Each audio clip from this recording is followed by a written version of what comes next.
Well, good morning, everyone. As probably most, if not all of you know, HUD releases and presents to Congress every year the Homeless Assessment Report, or AHAR, and it comes in two parts. The first part is the point-in-time estimate, and it offers a snapshot of homelessness, both sheltered and unsheltered, on a single night.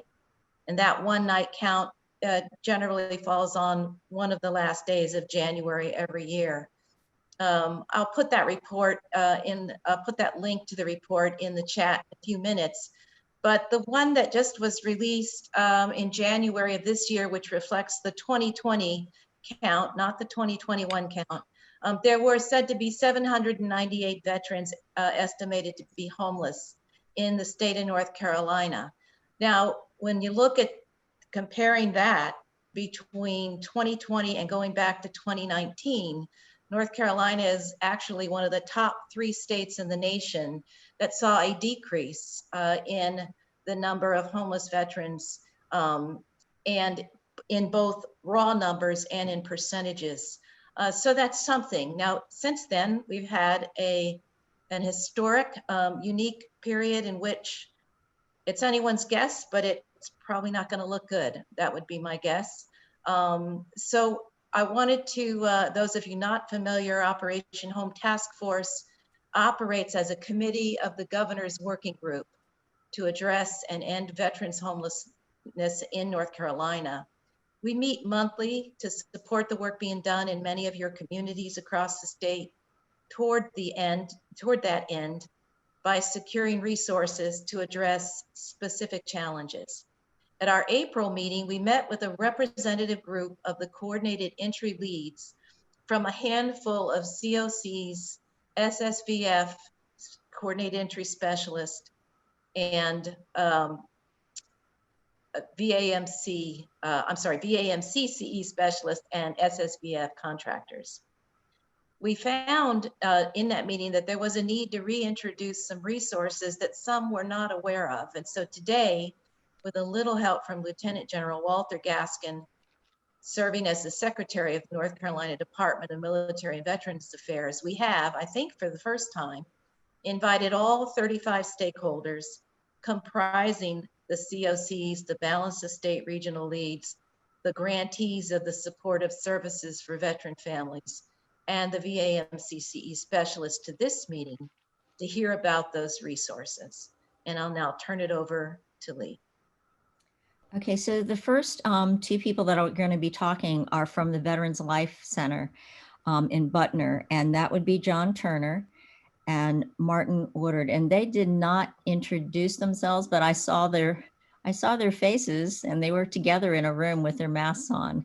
So I don't know which of you 2 is going to be speaking first, but I know that this Veterans Life Center has been long in the making, and that Jeff Smith was very much involved from the very beginning. Thank you. Thank you, Dr. Fang. This is John speaking first. We're very grateful to be here today. This is definitely an audience we don't have to talk about the challenges. Normally when we brief groups, we got to say, imagine that you're in this situation, but all those situations we imagine are what you guys deal with every day, of veterans that are at risk, homeless, struggling, need some mental health supports, need a plan, need a way to get a job and a career and return to self-reliance. And I know that's what each and every one of you on this call shares that same goal with us for veterans.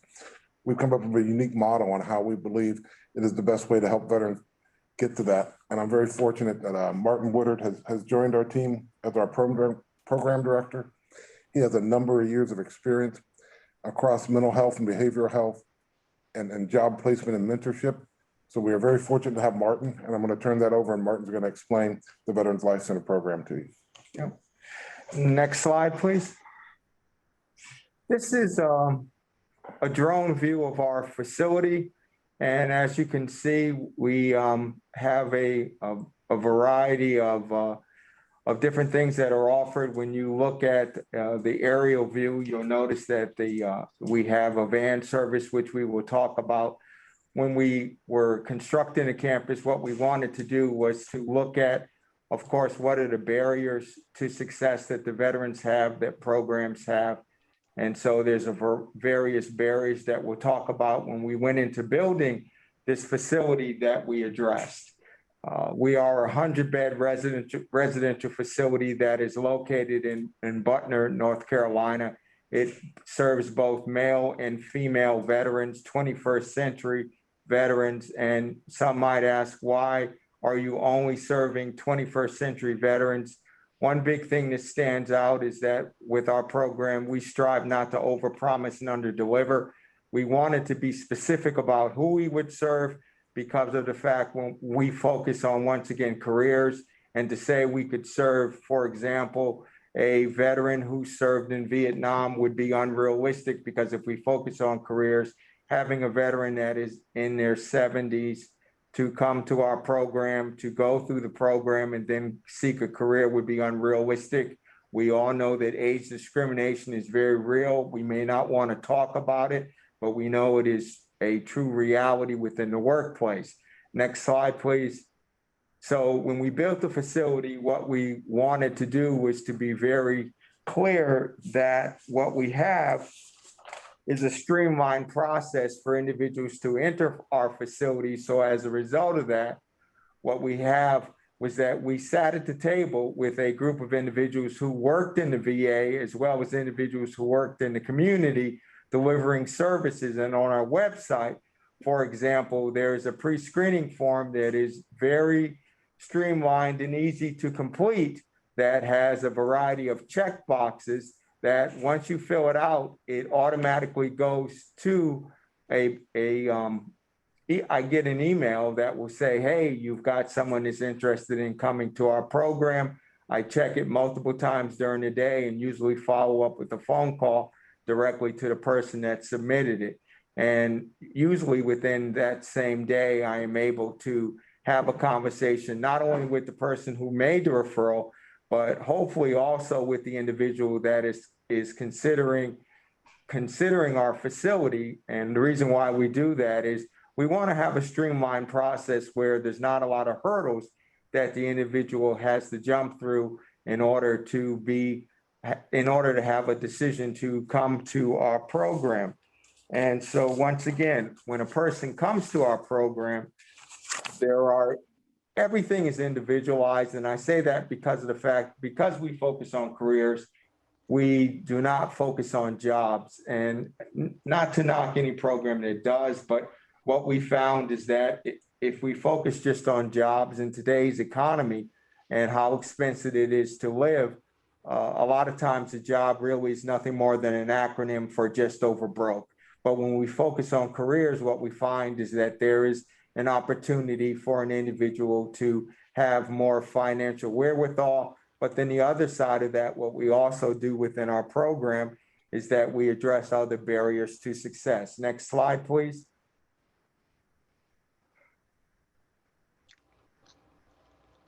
Okay, everybody, when they come into our facility, they come through the front door, and what we're talking about is reducing common and uncommon barriers to success.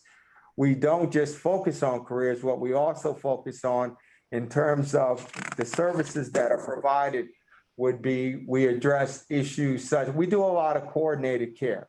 And in terms of the coordinated care that we focus on would be, we talk about physical health, we talk about behavioral health. And next slide, you'll be able to see, for example, we have video capabilities all throughout our facility. Actually, we have 5 areas within our campus that we have VTC capabilities. We have a nursing staff, as well as we have individuals on site who have behavioral health backgrounds that provides case management services. We are working with, for example, UNC School of Nursing. John, do you want to talk about that real quick? Or? The UNC School of Nursing obviously has unbelievable assets, and we're working with them, and we're getting ready to start where they will provide us a nurse practitioner for anywhere between 30 to 40 hours a month, which we can do that through VTC or on-site visits to do medical checks, physicals, and light level care. And they'll be coming in from the outside. So we are not a licensed facility and we don't need a license, but they are allowed to come to our facility and do that. So it's a way of working with the community and as many partners in the community to deliver the services. No one center is going to solve all of the challenges that a veteran has, but by working together, we can. Exactly. And so we coordinate care because once again, we don't want to be a myopic program that says, hey, we just focus on this. We believe in focusing on, once again, coordinating our care with both internally as well as externally. And speaking about that, the next slide, what we also have is we have an individual on site that works with families as well as with children to, if reunification is possible, we have someone who works with that. But if it's not, the issue is how can we have at least closure? We do have a chapel on site, but we are not per se a religious program. We understand that faith is important, but we also understand if somebody is more spiritual, then that's okay too. If what you're looking at is our chapel, but we are not a program that says you need to be Christian. We are not a program that says you need to be Muslim. We understand and respect all different faiths as well as deities.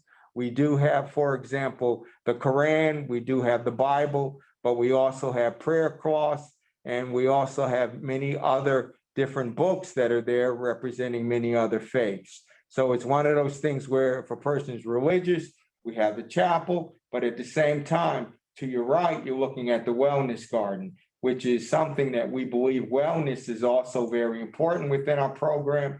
And so we integrate Tai Chi, we integrate mindfulness, we also have yoga. And for example, one thing that we've introduced to our residents recently is pet therapy, where we have our residents that will leave our center and they will go to the local animal shelter and they're working with a veteran that has a program which allows them to interact with dogs that are in the shelter, that we found that research shows that it helps with individuals that are working with dogs. It lessens their stress, as well as it helps with those that are living with PTSD symptoms. So next slide. We find that also nutrition is the key. Our residents also eat very well. We understand the fact that if somebody is dealing with, if they're living on the street, for example, as many of our individuals who are referred to us are homeless veterans, we understand that food scarcity is also a real issue. When veterans come to live with us, we understand the fact that respect is on multiple levels, and being able to provide decent food and health is also something that is very important. Our nursing staff, for example, meets with the veterans and talks with them about not only just what medications they're on, but also works with them in making sure that their medications are taken on time, to make sure that they will be advocates with them in terms of when they have their appointments, to make sure that they feel heard. But the other side of it, from a health side, in terms of their food, we provide 3 meals a day to the veterans. The food is healthy. We do provide salads, as well as ensure that there are healthy meals that are prepared and fed to the veterans. And once again, our food is, so to speak, so good, not to brag, but staff is also allowed to eat lunch as well. And that says something about our food, that if staff are willing to eat lunch, then it must not be bad. So anybody who's interested in taking a tour, we definitely invite you to come and eat lunch with us as well. Next slide. Keeping with wellness, we decided it was important to have a gym on site. And so that is integrated into the program, where fitness is something that is also important. It is also an outcome that we track to see what is somebody's BMI, body mass index, when they come in, because it is all tied together in terms of health. We understand that when people, if they go through the program, their wealth is going to increase, but their health is also tied to it. So fitness is something that's important. We have somebody that will teach the veterans, not only how to properly use the equipment, but also how to integrate a proper physical fitness lifestyle within their program while they're here. Next slide.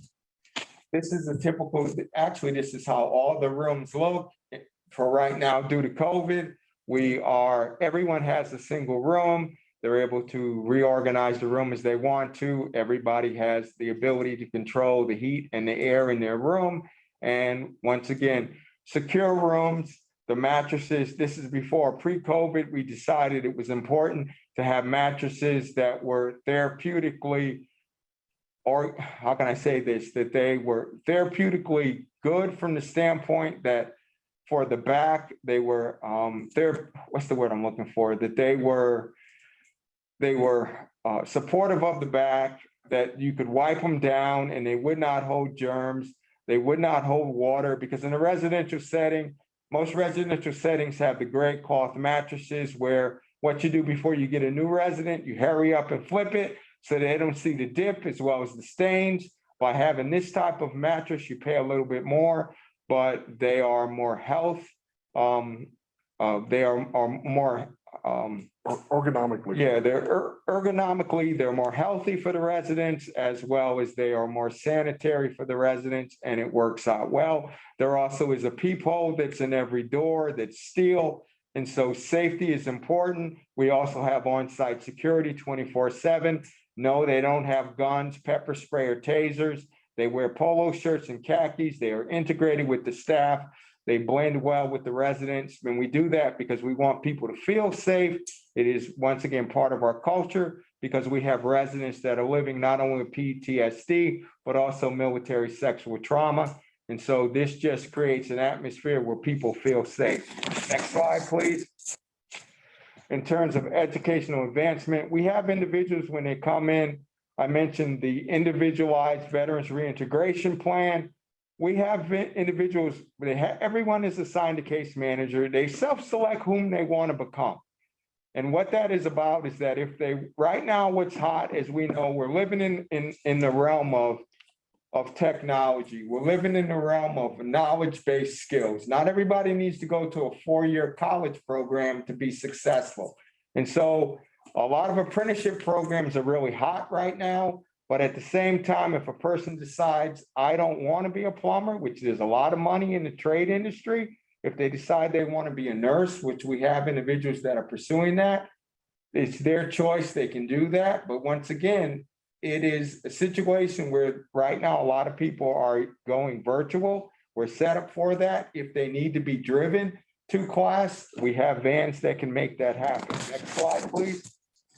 We have a track system, and within the track system, once again, individuals self-select what they want, who they want to become. Out to the extreme right is the entrepreneurial program. We have some individuals who decide, I don't want to work for anybody. I want to start my own business. For example, we have one individual who was working for a high-end car dealership, cleaning the vehicles. And when he came to us, he said, I don't want to clean anybody's vehicles. I want to start my own mobile detailing business. So what we did, he enrolled into our entrepreneurship program. He got his EIN number. He created his LLC, and he's on his way to creating his own business, as well as he's receiving life skills, as well as he's receiving counseling through the VA. And he is on his way to having his own business, as well as working on his other issues that he needs to work on, in addition to getting his substance use disorder under control. So it's self-selected. We're almost to the end. The next slide would be showing the 3 vans that we have. A lot of times, as I mentioned, when I started, transportation can be an issue. These are our 3 vans where we take veterans to all appointments. Because a lot of times what happens is veterans are doing well and then they miss appointments. We remove that barrier by taking them to medical appointments, dental appointments if they have them, classes if they need to go to them. And for outings on the weekends, we take them there. But the other part of it is also it says communication, reintegration, and mentorship. When a person completes the program, we want them to come back, because the power in somebody who completes the program and comes back and is able to say, I was sitting in the same seat as you, and it's been rough, but this is how I'm doing. The power in that is priceless. And I believe that is the final slide. At this point, I'd be quiet and I solicit questions.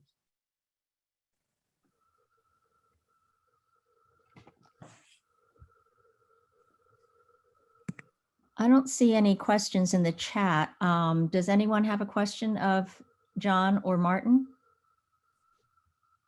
I Yes, do. I good may have morning. missed. Go ahead, Jasmine. Sorry. I'm sorry. I was going to say I may have missed it, but how many openings do you currently have at this facility? Well, because of COVID, what we've done is we have decided to reduce our beds to 50. And for right now, we do have openings. So if you have anyone that you would like to refer, I would say refer to our website, vlcnc.org, and just fill out a pre-screen. And if you fill it out today, we will get back with you within 24 hours. So we do have vacancies. What will capacity be post-COVID? 100. Okay, thank you. Good morning. I had a few questions. Is there a finite length of stay that someone can stay at the facility?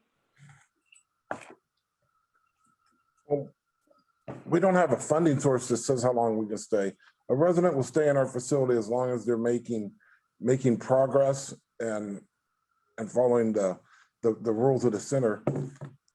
So if someone comes in and they're going into a vocational track, they could be going to nursing school, but if they do have GI Bill, they might stay with us 9 months, get through a couple of semesters of school, save up some of their GI Bill money for housing. So when they leave, they have the securities in place.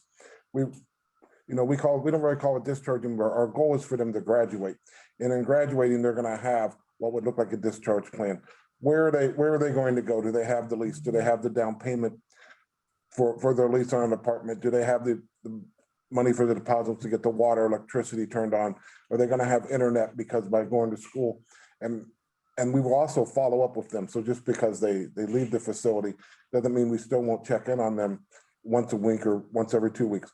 So someone could stay for 90 days, someone could stay for 22 months. It's really dependent upon the needs of that veteran. Everything in our program is based on the individual needs and desires and goals of the veteran. And as long as they are working toward achieving their goals, then we will have a room for them. Thank you. Another question, if you have someone who's interested in the program, but they don't have transportation and they are, for example, in Onslow County, but they want to come to your facility, is that something you guys could help with, or they just kind of need to figure out how to get there? We have a van in Pitt County right now picking up a resident that we'll be bringing back here for him to take a tour and meet the staff. And he might or might not decide he wants to be a resident here. If you have a resident in Onslow County that is interested and you go through the screening process and we say that is a potential, we will send a van to pick him up, bring him back, give him a tour, and then take him or her back home, or they could be ready to come in that day. It is based on, everything we do here is based on a decision. It is a decision of a veteran to come into our facility, and it is the decisions that a veteran does.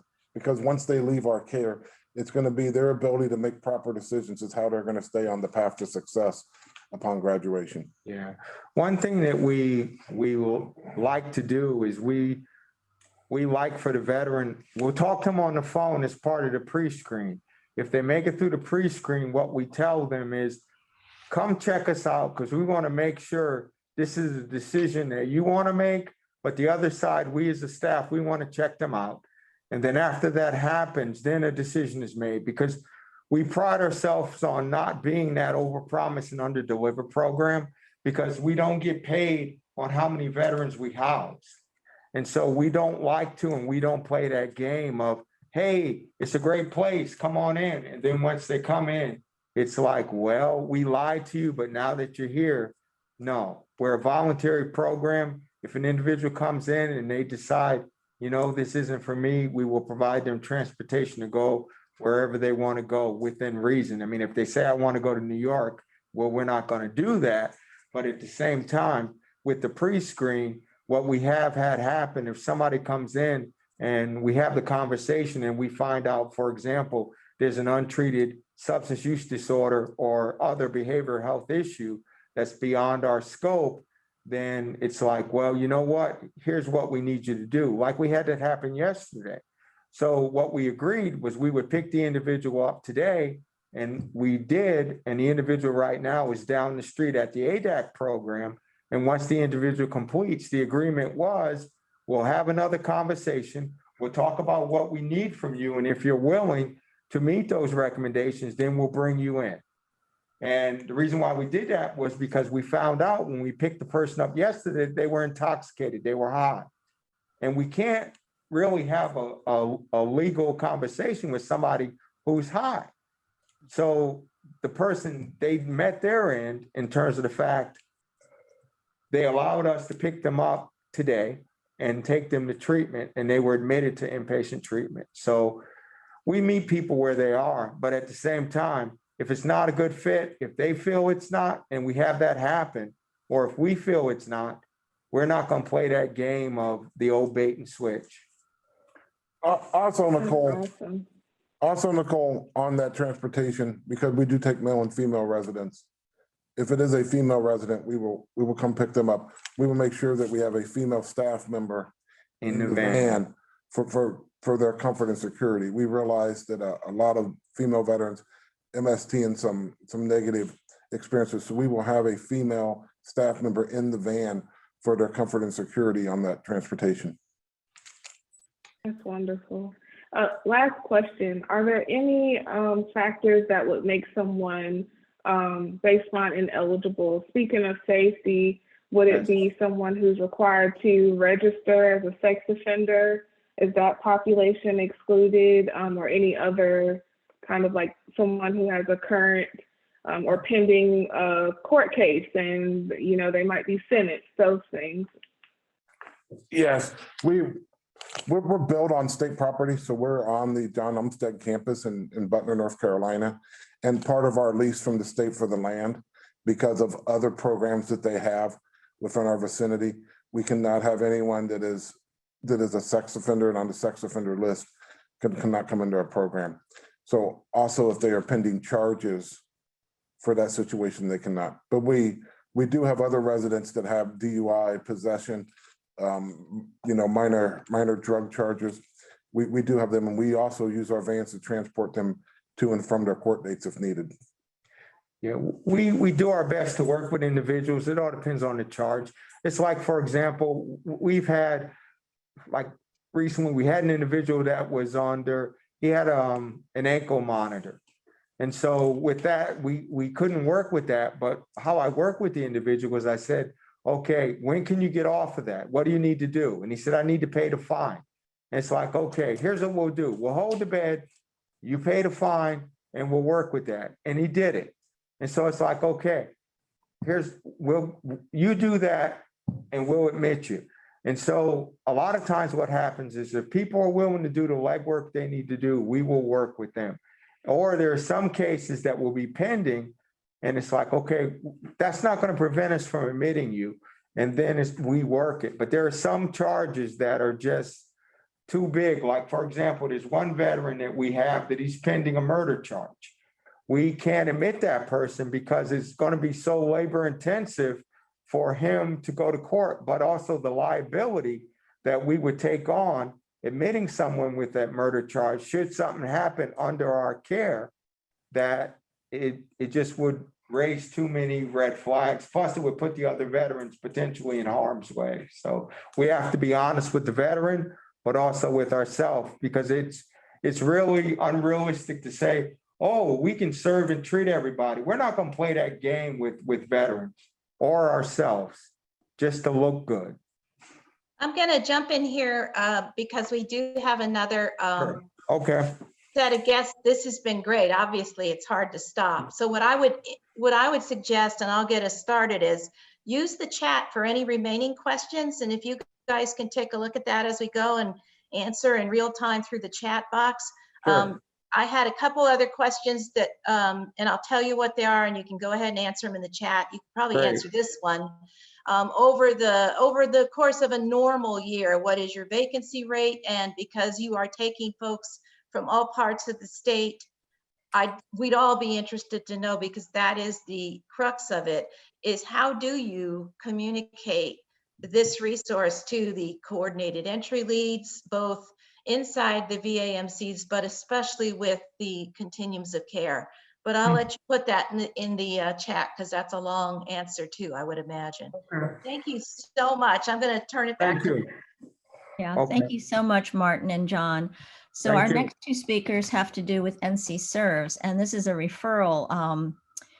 It's referral to different services. So this might be a way of all of you just learning about what's available, and there are 4 NC Serves locations. So I don't know who's speaking first, whether it's Dave Roddenberry or Jessica Rice, but welcome. Hey, Lee, I'll jump in and I'll share my screen really quick, if I'm able. Can you guys see that? Yes, we can see it. Great. So, good morning. I really appreciate you all sharing this time with us. Jessica Rice and I are pleased to be talking about NC Serves for the next 90 minutes. So I'm kidding, just seeing who's paying attention. It's early. So nationally and here in North Carolina, after 2 decades of war and individuals coming back from Fort Bragg, Camp Lejeune, Seymour Johnson, our communities, especially in this state, have responded with just a ton of services that are aimed at serving those who have worn the uniform, those still wearing the uniform, and their families. And this is kind of an unprecedented outpouring of support in our nation. So, there are more veteran serving activities and organizations in our country right now than at any point in our history. And so, we've recognized now more than ever that there's no such thing as a complete solution to issues like veteran homelessness. Government, cooperation, corporations, nonprofits, nobody can do this alone. So NC Serves exists to transform service delivery for vets and families. We aren't changing how clients receive care. It's changing the way that individual got to that point of service. And that's kind of an important distinction to make. I think about it as getting the right person to the right service at the right time they need it. I can tell you as an Army vet myself, I can tell you firsthand that as a veteran trying to navigate that sea of services, it's remarkably difficult to locate, contact, self-screen your own eligibility for a program. And that's before you even get into the door to receive services. As a client, you're already under stress from whatever you need at that time. You don't need the extra weight of trying to figure out where to go and how to get there. So that's what we're trying to change with NC Serves. I'll tell you straight out that my goal is to get every single program in North Carolina that serves military connected clients using NC Serves. The more our community and government providers use this system, the more effective it is. Our basic service types, again, all delivered by community partners, are really oriented around the social determinants of health. Some of the big ones: benefits navigation, income support, employment, mental and behavioral health, and of course, housing and shelter. You can see the big list of service types there on the screen. Jessica, if you don't mind, can I throw it over to you since you've been doing this work kind of down in the trenches for quite a while? Yeah. Can you talk a little bit about how the referral system works? Absolutely. So just a little backstory of where I come from. In 2017, I started with the launch of the Western market, so the western part of Western North Carolina. And we had 2 individuals in our call center that worked with the referral system. And then we were onboarding providers. So what does that look like? If you want to be a provider on this system, or you're interested in sending and receiving these referrals for veterans, we come out to you, we do a training on the Unitas platform. And then we talk about some of the benefits for co-occurring programs that will work with your program. We all have individuals out that we work with pretty regularly. You have individuals that do the same type of service. You have employment providers that work with other employment providers. Sometimes that's, a requirement of a grant. And so you're already doing these things. You're already working with these individuals. And it makes it so much easier and a little bit more refreshing for everyone involved to have this visibility, to be able to see where this individual's actually been, where they've come from, and what's happened in the timeline of a veteran coming through the program. Sending and receiving referrals has become pretty easy. You kind of create a platform for them. You put in all their normal demographic information, and then you're able to actually send and receive documents back and forth, which makes it pretty streamlined as far as processes. We all know, working from home, trying to get on share folders and trying to log into all these systems. This is an online-based platform that you can pretty much access from anywhere with a secure internet. And then so I made this switch about a year ago into a director role for SSVF. So stepping away from NC Serves, I was no longer a care coordinator and no longer involved in the actual day-to-day of those referrals. I became a provider that was sending and receiving those referrals from coordination centers. And we did a few different things to kind of change the way that we used our process to make it fit into what NC Serves does. We integrated them into our intake process. So as we're receiving those referrals, we're seeing these documents and we're seeing these trails, and it's helping us with all of our data entry. It's helping us enter into HMIS because we already have the information we need to do that. It's helping us with all of our intake forms. There's a lot of information captured that is basic eligibility for a lot of our programs. It's helped me track co-occurring needs. So part of SSVF is that you do have to make referrals to other agencies for all those other service needs. And there's actually an SSVF created form for that matches up really closely with the referral form for UNITA. So it's basically just a copy paste that you're able to move those back and forth. Co-occurring needs, we always see in-house, we have a SSVF and an employment program. And so we see those, individuals back and forth between those two all the time. And it's really helped us track all of those other co-occurrings that we see, food and income support and everything that backs up the housing first model. Those are some basics on just how we use it as a provider now, but I'll throw it back to you, Dave, if you have anything else to add. Yeah, no, that's perfect. Thank you. So as Jessica mentioned, NC Western started in 2017. This activity began in 2015 with a guy that you may be familiar with on this call, Blake Bourne, in Charlotte at Veteran Bridge Home. But this year is a little bit unique, and some may be aware of this already, but where NC Serves began is as a part of a national system. And that was started 7 to 10 years ago under Syracuse University's Institute for Veterans and Military Families. But this year we've transitioned to full local ownership while still retaining that connectivity to our sister networks nationwide. What that looks like is really becomes a consortium of 4 main organizations based and operating in North Carolina, and those are funded by mainly by NCDHHS, Department of Mental Health, or Division of Mental Health, and others. Each of these are doing a specific job to lead this network. We have Via Health administering the grant itself and providing some leadership and oversight. Vet Services of the Carolinas and Veteran Bridge Home are responsible for kind of the heart of this work, which is running the care coordination centers and doing that network provider engagement. My job here at the Governor's Institute is to coordinate the research and data insights, communicate updates externally, and inform strategic planning. And so that's all to say that this is very, very uniquely a North Carolina program, and we're super proud of that.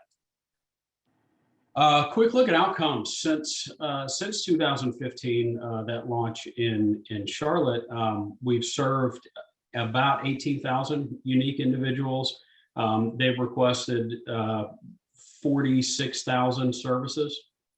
And so as Jessica mentioned, that looks a lot like somebody calling into one of the call centers sometimes at 4:30 p.m. on a Friday and saying, hey, I am about to be homeless and I need somewhere to stay. So there's that initial service request, and then the folks like what Jessica used to do will do a detailed intake on them.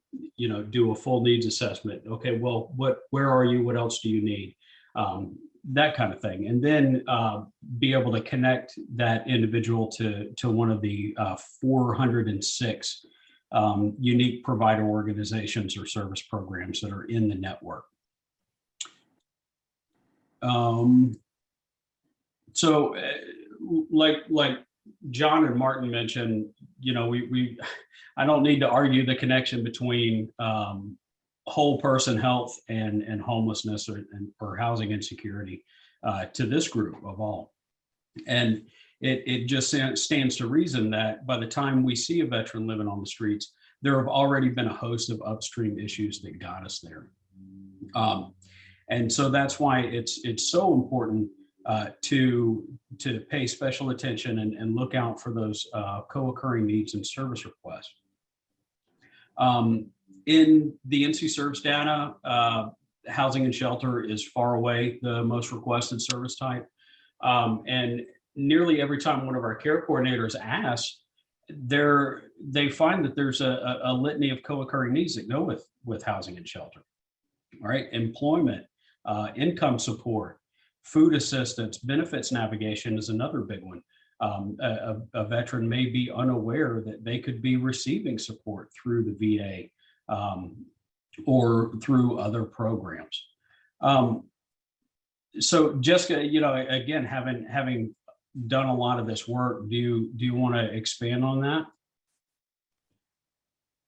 Yeah, just switching roles and going between, you know, when you're in the original call center and you're taking these calls, it's easy to kind of identify these different things in your head that you know are all co-occurring and all happening.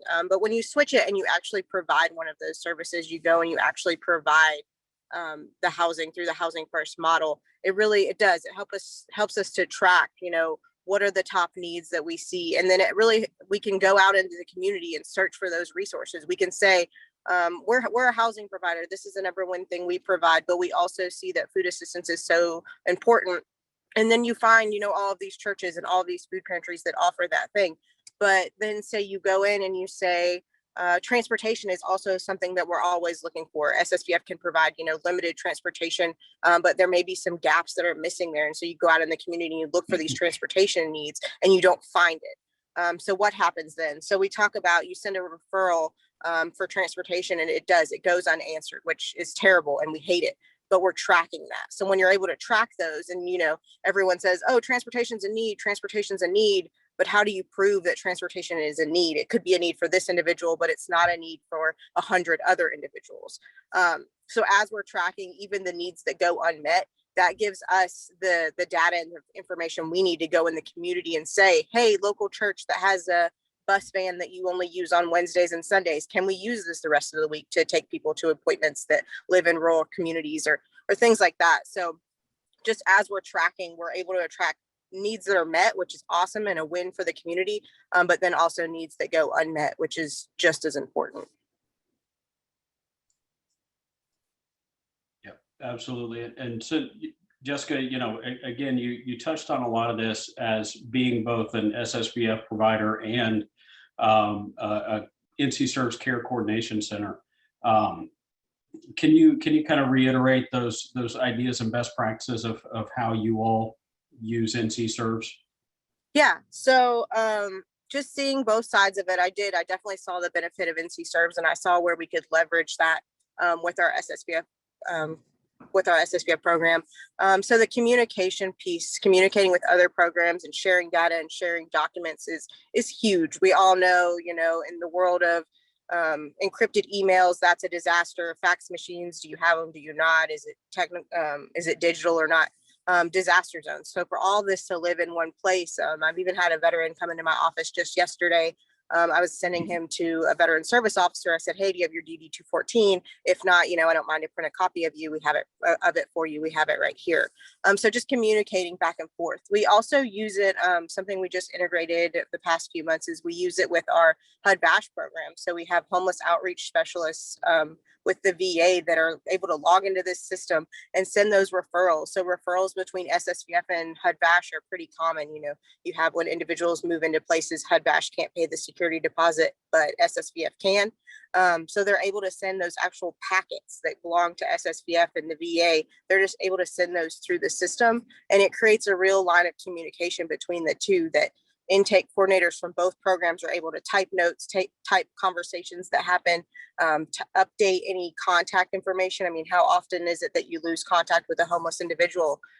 Unfortunately, it happens more often than we'd like. But if you're able to update, phone doesn't work or number's been updated, and everyone's able to see that, it helps communicate between those two programs. It's not meant to replace, you know, a good old phone call, a good old email to the person that you're working with. It's really just to enhance and make some visibility for the individuals that are working with that client. We talk about diversion. So when they come into SSVF, you know, SSVF really needs to be the last resource and, you know, everything but for SSVF assistance. So we use it for individuals that possibly, you know, aren't behind on their rent just yet, but will be, or individuals that are, you know, kind of teetering between a few different programs. You're able to divert them to a program that's able to pay half of their utility bill and then find someone else to pay the other half. So it's just diversion. We used to get, let's probably say about 20% of our calls were not SSVF eligible. And then what do you do with those individuals? The intake team works really hard to find other resources that'll work for those folks. And then, you know, trying to make sure that they don't get lost in the shuffle. So this actually tracks, you know, if a referral comes back and it doesn't work with that individual, it'll come back to the intake team and they're able to look at it again and give it another go with somewhere else. So a lot of diversion that happens there. We talked a lot about co-occurring with the two different things, and we're training our staff on what to look for, what questions to ask, and how to find those follow-ups for the co-occurring needs. We talk about efficiency and how quickly we're able to move these referrals. I talked about, you know, fax machines and virtual email and all those kind of things. And when we started this with HUD VASH and some of our other agencies, we saw that we were just communicating so much quicker and so much more efficiently between the two. So like I said, we've been doing that for a few months now. We're looking to bring on other VAs and other agencies that we work with really regularly onto this. So hopefully I'll have some good updates for you guys in the coming months as well. Yeah, and that's something important that we can't overstate is the importance of having a system like this, so that you aren't necessarily turning away individuals who are not eligible for your programs. You know, kind of having the ability to reach into the local coordination center and having some assistance. Not having to have the Rolodex or flip through the DMVA resource guide every time you need something. In fact, that's a big part of our relationship with the Asheville VA system and the Fayetteville Coastal VA system. Is, you know, understanding that they really, it feels terrible for any provider to turn someone away based on eligibility. We're about at time. Do you want to take another minute, and then we'll have, I see Jeff Smith has arrived. We're just gonna, the last resource we wanted to provide, we'll just have Jeff say a word about it, but then it's already in the chat. I just want to be sure that Amy, our host today, is going to save us a record of this chat, and we will send it out because there's so much good exchange, and we probably should have made this an hour and a half. But let us let you finish, and then we'll let Jeff wrap us up. Yeah, so what I'll wrap up with, and I had a short video clip that I'll skip over, but you can read the quote from Secretary Cohen right there, that this idea has really gained a lot of traction here in the state. You know, it's been adopted by DHHS for the broader population through the Care 360 network. We're working right now to integrate with Care 360. You know, we've proven over the last 6 years that this model of high touch care coordination works for the folks that we serve. And that's what the state has really recognized, is that a technology platform alone doesn't produce favorable outcomes, but the right technology along with someone to guide those clients can make some really lasting change in people's lives.